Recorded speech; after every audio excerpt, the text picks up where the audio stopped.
What's up guys, Toluene here, and we're actually after hours right now. The original take I wanted to do did not work out, the audio was totally off, so I'm just going to redo the intro now. I'm going to take that 40th anniversary edition Mustang that I originally did in the crimson red, which is all been peeled off. I'm going to redo it, and he wanted to go blue. Ordered everything we needed for blue. After we got the base coat, didn't want blue anymore. Decided he wanted to change his mind and go with the violet teal green, and that is basically the ProFX line of the color shifting, and unfortunately I only had a 1 5-gram container of it. I think this is going to come out a little bit thin, and these are automotive grade, very, very finely ground up pigments. So when you spray them on the vehicle, they lay very, very flat. So what I'm going to do with this is I'm going to mix them straight into thinner and mist it onto the vehicle instead of spraying it really, really close.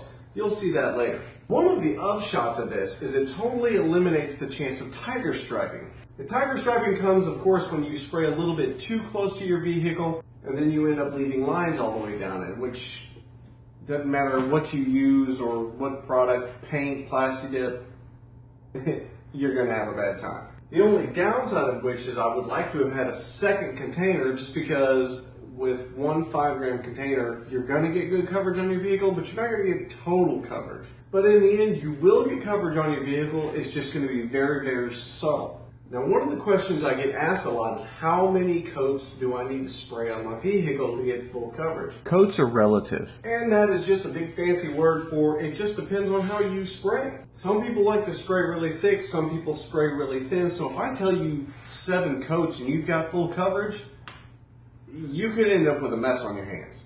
I never judge my plasti dip jobs by the number of coats. I always judge it by gallons. For a small car like this Mustang, what I would use is 2 full-strength gallons with UV protection. I would thin it 1 to 1, and I would use every bit of it. It doesn't matter if I over-thin it and spray 27 coats, or I under-thin it and spray 5.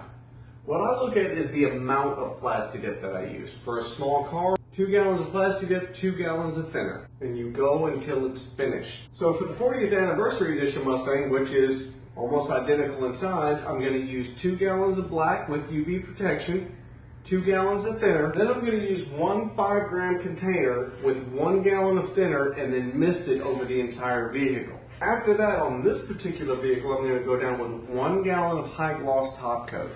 Now really, if you want to get a good shine out of it, I would suggest for 2, but you'll see at the end what kind of shine 1 gallon will bring you. Okay, so let's get started. I would not suggest pouring both of your gallons of plasti dip and both of your gallons of thinner into the same bucket and making 4 gallons all at once. Basically, what you're going to end up with is a 5-gallon bucket with 4 gallons of liquid in it. Now just try to picture pouring that into a hopper with a 4 to 6 inch mouth. Not going to happen. I mean, maybe if you use at Bruce Jenner's house or something. So if you're thinning your own plasti dip, take it 1 gallon at a time.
And then of course at the end, I'm going to go over it with the high shine top coat, high gloss.